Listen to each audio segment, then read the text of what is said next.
I'm sure you've heard the expression, learning from somebody's mistakes. We have the opportunity to do that. The Israelites followed God first. And we learn in the Bible that they made some mistakes.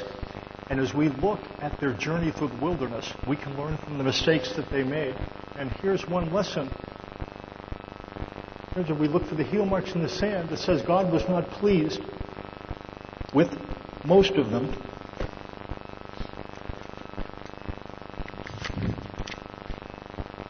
Their bodies were scattered over the desert. Now these things occurred as examples to keep us from setting our hearts on evil things as they did. And so when it talks about the lessons that we can learn, here's what it seems to say: don't set your heart on evil things, followed by 14,000 exclamation marks. That's, we know, how many individuals perished in the wilderness. What can we learn about their heel marks? What is the root of their resistance? That's what we're going to look at today. We're going to look at the root of resistance, and then we'll look at the route to resistance. What is the root of resistance? Look what it says in Hebrews 3:15 through 19. Read along with me, and silently I'll read out loud. Today, if you hear his voice, do not harden your hearts as you did in the rebellion. Who were they who heard and rebelled? Were they not all those Moses led out of Egypt? And with whom was he angry for 40 years? Was it not with those who sinned, whose bodies fell in the desert? And to whom did God swear that they would never enter his rest, if not to those who disobeyed? So we see that they were not able to enter because of their unbelief. And so when it boils it down to one word, why did they have so much difficulty in the wilderness? And I think what it becomes as well is an explanation to us relative to why we have trouble. Boils down to one word: unbelief or disbelief. Isn't that what it says in the last line? Look what it says. So we see that they were not able to enter. God had a place for them that he wanted them to occupy, a place that was characterized by rest. It says they were not able to enter because of their unbelief, because of disbelief. What is our greatest spiritual problem? Unbelief. Why don't we experience what God wants us to experience? Unbelief. Why do we get into spiritual trouble? Unbelief. Why don't we occupy the places that God wants? That's what it seems to indicate. I think it's an important statement. It's an important statement. Depending on what the problem is, greatly affects the solution. You know, if we talk about our spiritual problems, we might mention disobedience. That's my problem. I'm disobedient. If that's the problem, and certainly that is a problem, but is that at the root of the problem? If it's a lack of willpower, that we just don't want to do what God wants us to do as greatly as we need to. And if that's the problem, we would deal with that problem. If it's a lack of self-control, that's our spiritual problem. But it doesn't say that our root problem is disobedience. It doesn't say that our root problem is a lack of self-control. It doesn't say that our root problem is a lack of willpower. If we dig way down deep to the very genesis of our spiritual problem, there we find disbelief, unbelief. Having clarified that then, it makes a difference relative to the solution. If our ultimate problem is disobedience, then we've got to will up the will to obey. If it's willpower, we have to find a way to stoke the flames of our willpower. If it's self-control, we've got to find a way to whip ourselves into a place where we can put a harness on ourselves more effectively. But if those aren't the root problems, if disbelief is the root problem, then where do we need to go in terms of a solution? Belief. Belief. I talked to a friend I was involved in ministry with at one point, and he said this statement: I don't need to know more about the Bible. I need to do what I already know to do. And he said that as an indication of what his spiritual problem was. And the fact is, he was wrong. at the root of his spiritual problem was not the need to do, it was the need to believe. What we find, disbelief leads to disobedience. Disbelief leads to disobedience. When you find disobedience, disbelief preceded it. That's what we find here. And that's what we learned from the Israelites in the wilderness. Unbelief is the stubborn refusal to believe. God demonstrated his faithfulness in the wilderness time and time again. They were led into difficult circumstances, and God would deliver them. Trouble, deliverance.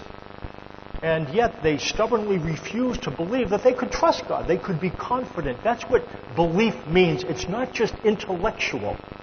You are believing in that chair now. You're not believing in that chair.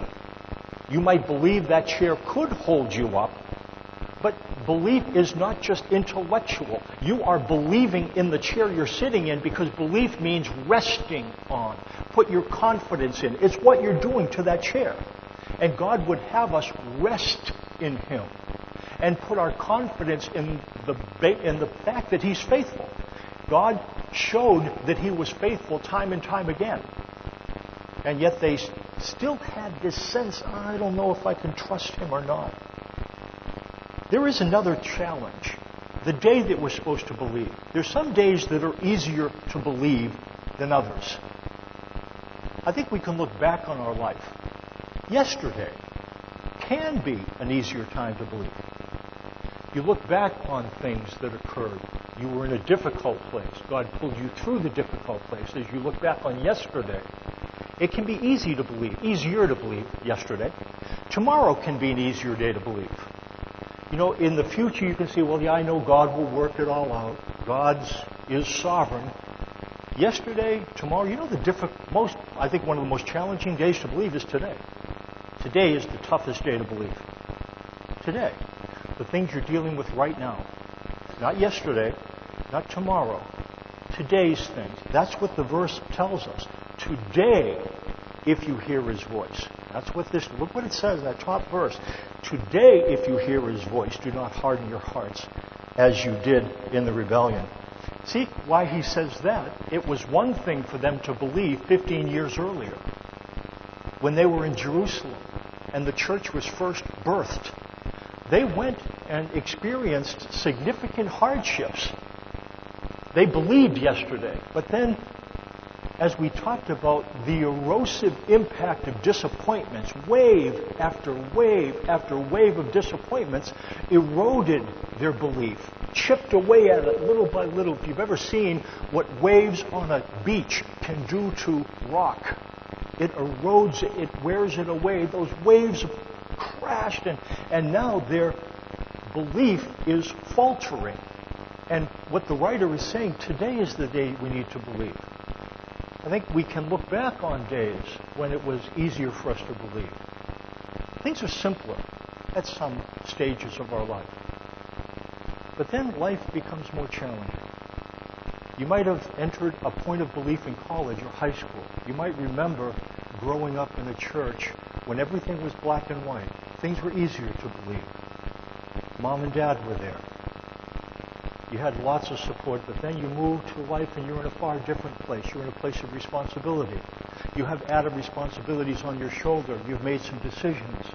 And those decisions have caused you to experience consequences. So now, when we talk about believing today, you say, Mike, you know what? It was easier to believe then. Life is far more complicated. Would you agree with me? Today is the toughest day to believe. It's like God's faithfulness is like a river. It flows out of the past. And we can see that. God's sovereign in the past. And it flows into the future. God will be faithful. But you know what? That river of faithfulness that flows from the past into the future is flowing right through your present. Right through your present. And it's flowing in front of your present. It's flowing today. Today is the toughest day to believe. What's the problem? It's not really about not knowing what he commanded. That wasn't the problem. Again, when the cloud stopped, That was God's will. When the cloud moved, that was God's will. It's not about knowing. It's not a knowing issue. The problem we find here, it's about not believing what God promised. It's about not believing what God promised. How does this occur? I think we're going to find that the root to resistance, it's when we understand it, it makes sense. It won't make sense at first, but when you think about it, you'll say, and in understanding it, we'll know how to treat the root of our disbelief. Let's talk about the root to resistance. And what we'll do is we'll look at the Israelites in the wilderness and how their disbelief manifested itself. Again, we can learn from their mistakes, and we're supposed to.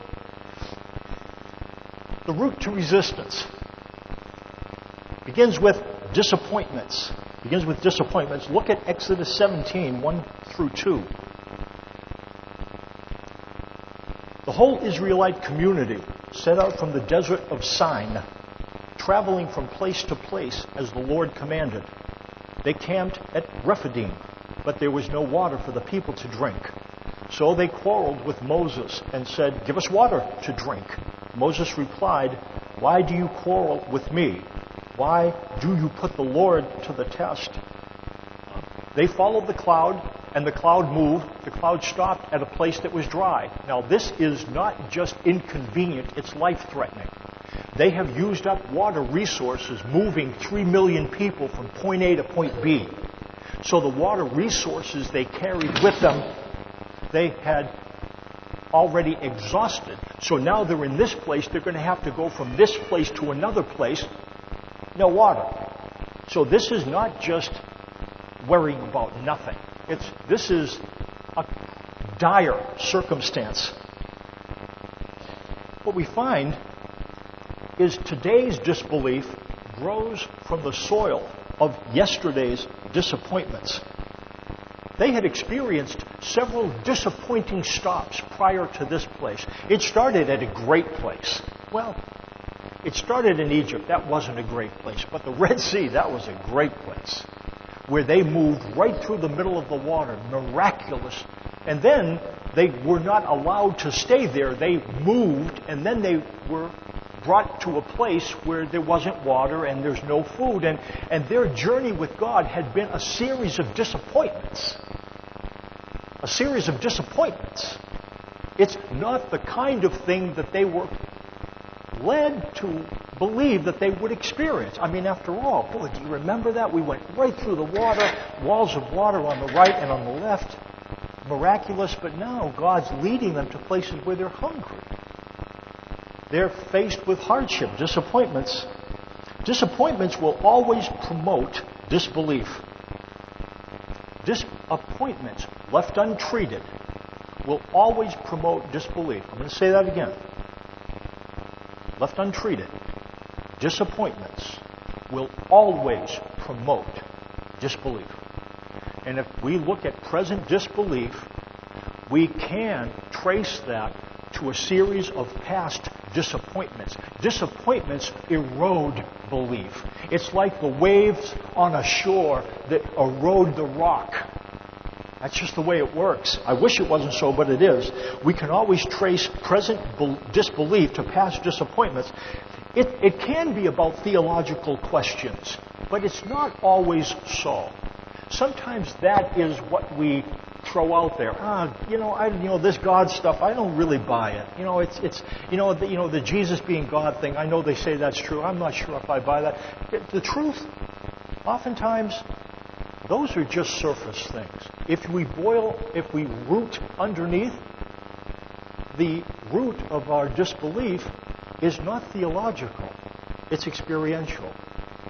And if we talk long enough, you'll say, yeah, there was that time I talked to God. Yeah. Now, that time that I told him I'd follow him, and the next thing you know, my mother is gone. I have real theological questions, but is that a theological question? That's a disappointment. And wait, do you say to a person like that, you don't say don't be disappointed. Isn't that the deal? We all have disappointments. I guess the question is, how do we deal with them? How do we prevent disappointments from turning into discouragement? And that's what we'll look at. There is a way. There's a way. Disbelief comes out as anger and contempt. Look what it says. In Exodus 17, they camped at Rephidim. There was no water for the people to drink, so they quarreled with Moses. Who was directing the cloud to go from point A to point B? Was it Moses? No, it wasn't Moses. It was God. The cloud goes, people go. The cloud stops, people stop. The cloud stops at Rephidim because what happened at Rephidim? The cloud stopped at Rephidim. So it's easier to complain about others than it is to really face the source of our disappointment. I'm disappointed in you. And to be honest, we're afraid to admit it. Afraid to admit it to Him. But we put the finger on the pulse of our disappointment. If we're really honest, we're going to direct some at Him. Why did you lead me? That's not easy to do, and that's why they do what we always do. Blame people. Moses' fault. He's the one out in front. It's not really his fault. Disbelief, comes out as anger and contempt. We can be angry at others as they are, or we can be angry at ourselves. And again, we'll talk about that. Some of us funnel or focus our anger outwards, and we really blow up at people. And if you trace the source of our anger, where does it come out of? Disappointments. I'm disappointed. You're the problem. You're disappointed. That's some of us hurl our disappointments at others. Some of us hide them. I'm disappointed. The reason why I'm not experiencing a better life is because I am not. We do one of the others. Disbelief can come out as anger and contempt. And again, what I'm saying, all of us get angry. We become angry differently. Some of us become actively angry. You can see our anger outside. It's hot. Some of our anger is icy cold. We show our anger this way. Go ahead. Try to get a rise on it. We withdraw into this place and we don't let anybody get close to us. I'm identifying with that one a little bit too closely. We all do one thing or the other. But we become angry. And if at the root of our anger, we're disappointed. Dealing with disbelief means dealing with the disappointments that bred the disbelief. Dealing with disbelief means dealing with the disappointments that bred the disbelief. So, if you want to get to the root of the issue, get to the disappointments that promoted the disbeliefs. Dealing with disappointments requires that we hold them, not hide them or hurl them. We've talked about this. We tend to do a few things with disappointments. Some of you are disappointed with this time in your life. And what we tend to do is to say, I couldn't admit that. Hide it. How are you doing? Fine. Because admitting that we're disappointed sometimes feels in some way shaming. I'm disappointed because I'm disappointing. Some of us, we don't hide our disappointment. We hurl it.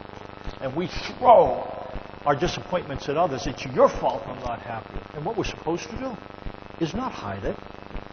Don't hurl it. Hold it. Just hold it.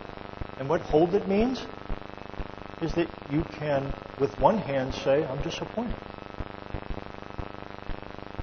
Are you totally happy with this stage in your life? Oh, I couldn't admit. Why not? Dealing with disbelief means dealing with the disappointments that breed it. Sometimes we lapse into disbelief because we don't do anything with the disappointments. We just kind of let them lie there and we stuff them into our pockets or we throw them at others. But either way, you're not dealing with them. Let's deal with them. Hold them. Admit it to yourself. To yourself first. And you're going to admit them to God second and then others third. But admit them to yourself. Life is not going exactly as you wanted it to go. Okay. You can say that and live. Hold your disappointments. That's where it starts. Hold them. You're not doing anything to fix them yet. You're not chiseling away and trying to... All you're doing is just holding it. And that's where it starts. It begins with disappointments, but discouragement is the next stage on the route to resistance. Discouragement, look what it says, Exodus 17, 3-4.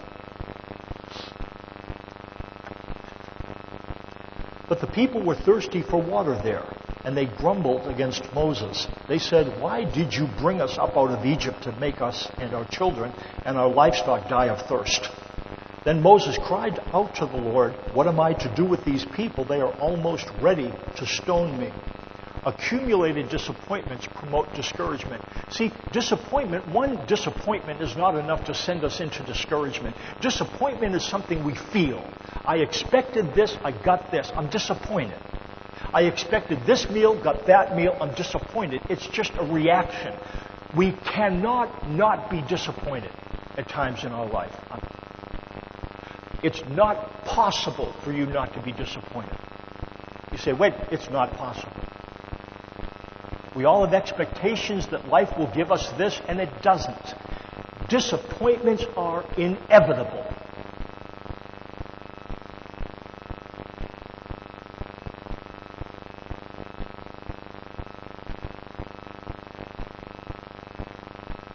Discouragement is optional. You can deal with disappointments. First, you've got to hold them. Disappointments, when they accumulate, promote discouragement. The difference between discouragement and disappointment is that disappointment is a reaction. Discouragement is an assessment. It's a state of mind. It's when wave after wave after wave of disappointment comes and we end up saying, that's it. I don't want to hope anymore. I'm going to withdraw or I'm going to attack, but I'm going to stop living in this place where I'm going to hope that somebody cares about me. We become discouraged. I talked about last week like the dog in the cage that's shocked, going back and forth, and finally what it does, it just sprawls out on the cage and absorbs the electric shock. It says, I can't get away from this shock. I'm going to lie in it. Accumulated disappointments promote discouragement, which is a state of mind. Discouragement is what's behind hardened hearts. It's, yeah, God, I'm not going to follow you. I always end up needing water. And yeah, you solve the problem, but you never, you don't lead me away from disappointments. And accumulated disappointments add up to a state of mind. Sometimes we blow up. Something happens. And it wasn't a big thing, and we find ourselves just tearing into somebody else or tearing into ourselves. I think sometimes we mistakenly believe that if I just let a disappointment, if I just put it away, it goes away. It doesn't go away. What ends up happening, when something hits us and it hits a similar nerve that thing hit, it's like the energy that comes out, it draws energy not from just what happened yesterday, but from what happened 3, 4, 5 years ago. It comes welling up from within us. It's like we try to bury disappointments. And when something happens similar, they come rushing out. If I injure my shoulder, I just got it operated on. You come up and say, hey, Mike, how you doing? Bam! I'm going to go, what am I going to do? Ow, gee!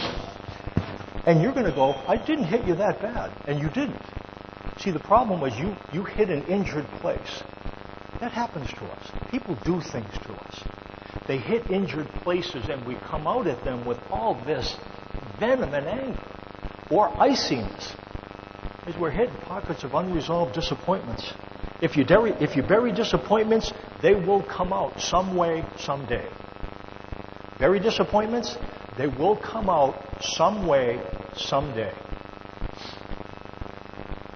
Discouragement turns I'm disappointed into I'm disappointing or you're disappointing. And that's what happens. I'm disappointed is a statement of fact. I'm disappointed. How'd you like the meal? I'm disappointed. I'm disappointed. But then when disbelief operates on it, I'm disappointed becomes something different. I'm disappointing. You see the difference between those? I'm disappointed is just a statement of fact. My needs weren't met. I expected this, didn't get this. I'm disappointing is more a reflection on not how I feel, but who I am. I'm disappointing. And some of us, that's where our disappointment comes out. We don't deal with it, and it ends up leading us to believe that we're disappointing. Some of us, we don't do that. We don't say, I'm disappointing. And these are the hiders. How many of you would be like me, or are more apt to let disappointments well up and they lead you to believe I'm disappointing because you tend to stuff? How many of you are hiders? Hiders. How many of you are hurlers? So it's not, oh, okay, yeah, there. And they put their hand right up. I didn't even have to ask. Just shot right up there. You bet your life I am. And you better get this thing going. I'm disappointed. This is, okay.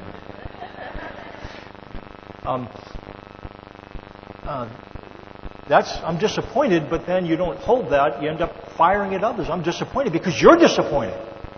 It's not that I'm disappointed. It's that you're not doing what I need for you to do. So discouragement turns I'm disappointed into I'm disappointing or you're disappointing. So what do we have? The root to resistance, disappointments, discouragement. And at the root of it, here's what God says. Look at this verse. I show you this verse a lot. I really like it. Exodus 17. The Lord answered Moses, walk on ahead of the people. Take with you some of the elders of Israel, and take in your hand the staff with which you struck the Nile, and go. I will stand there before you by the rock at Horeb. Strike the rock, and water will come out of it for the people to drink. So Moses did this in the sight of the elders of Israel.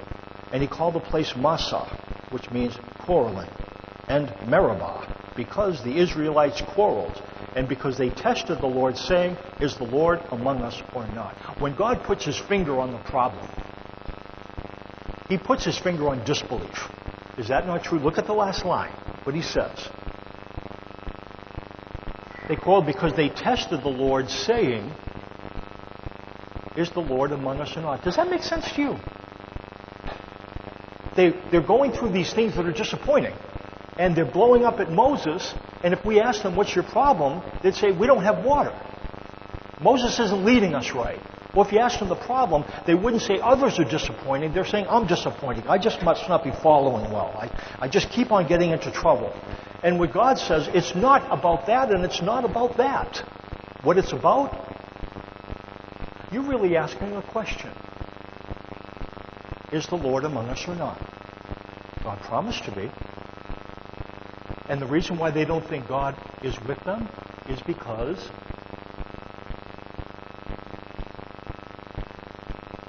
disappointment. Turning it to discouragement. God would never lead me to a place where I'd be disappointed. And disappointments eroding belief. See, you don't have to have a conscious thought about, do I believe God or not? When we don't deal with our disappointments, disbelief in God will begin to assert its influence over us, whether we choose to have it do so or not. Do you understand what I'm saying?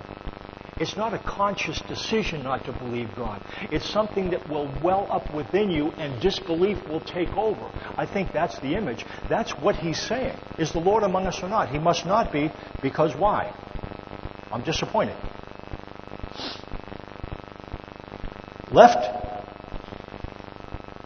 Disbelief turns disappointment into discouragement. Left untreated, disbelief will always turn disappointments into discouragement. Left untreated, disbelief will always turn disappointments into discouragement. It's just the way things work. If we are raging at ourselves or others, disbelief has already turned our disappointments into discouragement. If we're raging at others or raging at ourselves, now what I've come to know, and I do this to myself, I try to put my finger on it. What is up with me? Sometimes I find that I'm very self-critical. And then I have to take inventory. Okay, step back, Mike. You're really disturbed. Why? And you know what I'm learning? I have to step back. Okay, there was something that I wanted and didn't get. And then and we talked about this. What do you do when there's something that you wanted and didn't get? You hide it? You hide it? You hurl it at somebody else? I'm learning. Hold it. Oh, you know what? That's right. I had that thing and I didn't want it. And I'm not in, and it could be anything. I don't have the family life I'd like to have. I just list things off. I don't have the children I'd like to have. I don't have the job I'd like to have. I don't have the education I'd like to have. I don't have the life I'd like to have. I don't have the friends I'd like to have. have. And I shouldn't admit that, but you have to hold it. But then what you do, you hold it. And as we'll see, and we're going to get right there. What do you hold this, but what else do you do? You hold God's hand at the same time. Even though I have this, it doesn't mean I've been abandoned. Do you understand what you're doing then? You're holding your disappointments, but you're not allowing your disappointment. Listen to me. You're not allowing your disappointments to lead you into disbelief. You're saying, no, I'm going to hold this, but I'm not going to go there. I'm going to hold on to belief. When you learn, and it's a process, hold your disappointments. You know what? I have something I don't want. Hold belief in God, but that doesn't mean you've abandoned or forsaken me. And you know what? This doesn't make your life rosy. It does protect you from having disbelief usher you into discouragement. And it allows you to live in a more open, honest way with God. It seems that inside conflict will always lead to outside conflict. That's why when you're raging at others or at yourself, go back to the disappointment. Okay, let's wrap up. How to deal with disappointments. Number one, know your heart. Know your heart. And what that means, listen to your heart. Take a minute. I talked to somebody the other day, and they were talking about they're at a place where they can examine themselves. They can spend a little more time in quiet. Some of us are so busy, we never take the time to think about where we are. And perhaps that's not just about being busy. You know what that might be about? Avoidance. When I'm quiet, I have to listen to myself. Some of us really don't like to face ourselves. We don't like to think about what's going on because we think that if I allow that disappointment to come up, I can't do anything with it. Yeah, you can. You can. We can learn to be quiet. And just look. Listen to your heart. Now, you're going to speak to it, but you've got to listen to it first. Hold your disappointments. You know what holding your disappointments means? I'm disappointed. That's what you're doing. You're not doing anything with it. You're not fixing it yet. You're not taking it. You're not doing it. All you're doing is holding it. That's where it starts. I'm disappointed. And you're saying it to yourself. Don't hide your disappointments. I'm disappointing. I'm disappointing is what happens to people who hide their disappointments. It ends up poisoning things inside. It's like a cancer and a poison.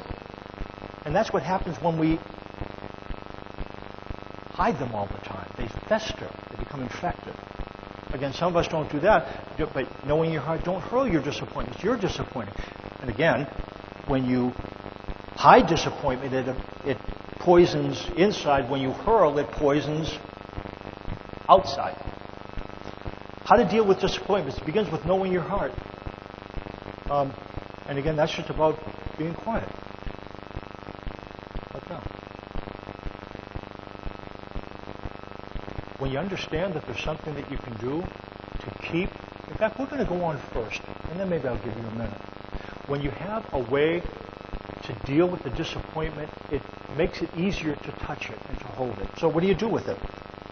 You have to, number one, know your heart, but secondly, quiet your heart. Disappointments feel loud. It feels like people in your head stomping, demanding. That's what disappointments feel like. Our head gets loud. And step one then is quiet your heart. Quiet your heart. How does that happen? Quiet your heart. Speak to your heart. You don't just listen. We don't just listen. We speak to our heart. And what speaking to our heart says, and I'll have you say this again, it starts with this. I'm disappointed, but I'm not abandoned. I'm disappointed.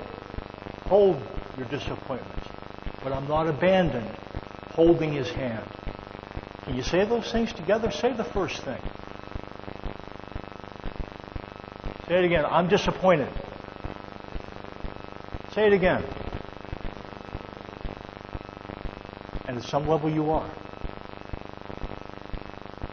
It's okay just to let it lie there. Yeah, I've got to fix it. No, just, I'm disappointed. But the second part of that thing is, but I'm not abandoned. Say it with me.